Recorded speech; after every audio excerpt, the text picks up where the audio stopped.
Fala minha gente, tudo certo? Vamos nessa então falar sobre a Internacional e nesse vídeo te resumir mais algumas informações que estão vazando na concentração colorada lá em Belo Horizonte antes da bola rolar contra o Atlético Mineiro. Aqui eu quero te dar negociações e situações das finanças que o Inter admite que estão comprometidas, mas algumas estratégias para trazer mais jogadores na janela do meio do ano, porque o ano do Inter parece que é europeu. Vai começar com reforços mesmo a partir de julho. Já tirou detalhes antes? Te digo que esse e todos os vídeos do canal são em parceria com a galera do Aposta Ganha. Quer brincar e te divertir? Se tu tem mais de 18 anos, vai no meu Instagram, JB Filho Repórter, e me manda uma mensagem pedindo um bônus, que eu vou te dar uma bonificação para tu começar de graça a brincadeira, conhecer a casa e brincar com responsabilidade.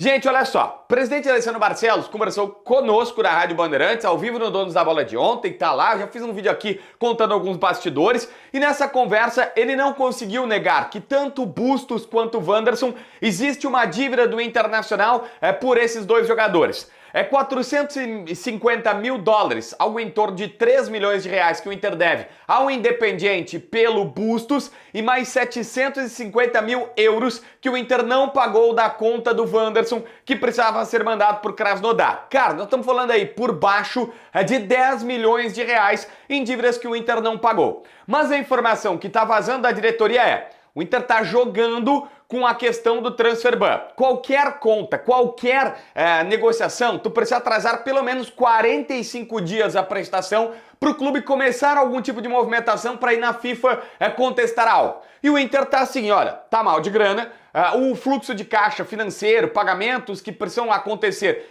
de Globo e tal, e alguns contratos que foram assinados ainda não chegaram, então tá empurrando mais para frente. Quanto mais para frente, melhor. Mas a diretoria garante, vai jogar com esse prazo, que é um prazo que acaba estando ali dentro das possibilidades, mas não deixará cair num transfer ban. Se alguém sonhar em ir para a FIFA, o Inter vai lá, acha um dinheiro, pega um empréstimo, paga juro bancário e banca essas contas e paga esses quase 10 milhões de reais com Bustos e Wanderson que estão aí voando pelos ares de boletos que estão vencidos, mas tem 45 dias ainda para começar qualquer movimentação na FIFA. Então essa é a questão. O Inter dá a segurança ou a garantia para o seu torcedor que não vai deixar cair num transfer ban. E é importante porque na metade do ano tem que contratar reforços e inscrever esses novos reforços. Gente, Yuri Alberto é uma pauta importante. Por quê? O presidente Alessandro Barcelos, na conversa que teve conosco da Band, disse: olha, eu sei, vocês estão falando só da grana que o Inter está devendo, mas tem valores que o Internacional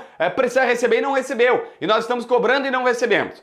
Lucas Colar, que tá lá, do Voz do Gigante, eu entrevistei o Ernest aqui no canal, tá aí um vídeo bem bacana com o Ernest por 20 minutos, descendo a linha da direção colorada, mas enfim, a opinião dele, tudo certo. O Lucas Colar, que é o parceiro dele, deu lá direto à concentração o seguinte: um desses negócios que a direção tá chateada porque tem dinheiro a receber e não pagam é o Zenit e o Corinthians pelo Yuri Alberto. Na venda, na cláusula do Inter com o Zenit, a bronca do Inter é com o time russo, tinha um valor, dizendo: olha, se tu trocar o jogador, me dá 10% de uma avaliação. A direção acha que o jogador valia 30 milhões de euros e que pelo menos 3 milhões de euros precisariam vir para cá. Bom, nós estamos falando aí de uma grana maravilhosa, coisa de 15, 16 milhões de reais aproximadamente, que já pagariam essas dívidas que estão voando. Então é isso que o presidente está dizendo: olha, a gente deve, mas também tem grana a receber. O Colar disse: o Zenit não está querendo pagar ou está enrolando para pagar e a direção está cogitando sim ir na FIFA, que era uma coisa que a gente já estava falando. Mas essa foi a bronca do presidente dizendo: olha, a gente deve, mas tem grana a receber e não nos pagaram e por isso que a gente está devendo. É a explicação. Mas eu aqui preciso te dar um além. 2 nomes, 2 possibilidades de reforços que é bom a torcida ficar ligado. Na metade do ano todo mundo já entendeu que Ener Valencia tem pré-contrato assinado e há um otimismo gigantesco no Beira-Rio, isso eu posso colocar para vocês, com Cuejá, que há uma sinalização positiva do time árabe lá, o Inter conversa diretamente com o jogador, existe uma grande chance de acontecer. Só que além deles, a diretoria está pensando em 2 outros nomes. O primeiro é um substituto para o Alan Patrick. E ontem na concentração, meu parceiro Tiger Jank descobriu que a diretoria conversa com o jogador, e conversa bastante, que o Inter está na parada pelo Matias Rojas, meia paraguaio que está de saída do Racing. ele não fica no Racing. O Inter já tem essa comunicação que ele não permanece na Argentina. A grande questão, o Inter não está conseguindo ler qual é a do jogador. Ele tem algumas movimentações estranhas. O Inter não entendeu se ele quer competir, se ele está disposto a vir para cá e se formar um jogador competitivo, ou se ele só está fazendo o jogo com todo mundo para fazer o melhor contrato possível. E isso está deixando a direção insegura. Tá claro que ele pode ser as duas coisas, quer um time competitivo, um time interessante, ou quer dinheiro também, né? Mas o Inter não tá conseguindo ler o jogador, ele tá estranho, ele faz algumas movimentações estranhas nas conversas que tem com os dirigentes. Mas aí, pela primeira vez, nós temos gente do alto escalão colorado confirmando para a imprensa que sim, Matias Rojas, paraguaio, camisa 10, jogador que joga no Racing e é muito bom atleta, tá em final de contrato com o Racing, está em negociações com o Inter. Na verdade, o Inter está na parada, mas as próprias pessoas do clube dizem, olha, não dá para contar com esse cara porque não é um cara assim retilíneo, sabe? Eu imagino que ele deve ter sondagem dos Estados Unidos, mundo árabe e tal, e o Inter tá jogando dizendo, olha, quer ir para o mercado competitivo? Quer vir para cá? Eu te pago menos, mas vamos lá, de repente a gente constrói isso, tu tem competitividade, tem uma grana boa e tal. Eles estão tentando. E o Matias Rojas é o nome da direção com toda certeza, e agora com todas as confirmações possíveis de gente graúda no Internacional, que a direção está tentando. Só que tá difícil. Não coloquem como, esse aqui tá no mesmo nível do Ener Valencia ou do Cuejar, porque Ener Valencia tá certo, Cuejar tá quase certo, e esse aqui é uma possibilidade. Ficaria ali num terceiro de ranking, numa posição um pouco mais abaixo. E eu fecho também com um zagueiro, porque aí vem uma outra informação. Descoberta agora, nesses últimos dias, pelo Internacional. A diretoria colorada está com uma preocupação em renovar o sistema defensivo, em pensar no futuro e projetar, mesmo que essa diretoria possa não permanecer para 24. O presidente Barcelos termina sua gestão em dezembro, então provavelmente ele vai ter que enfrentar uma eleição, não sabe se ele vai ficar, né? Mas de qualquer maneira, precisa renovar. Moledo e Mercado já são caras 35, 36 anos. Eles precisam ser repostos. É improvável que Mercado e Moledo permaneçam para 2024 no Beira-Rio.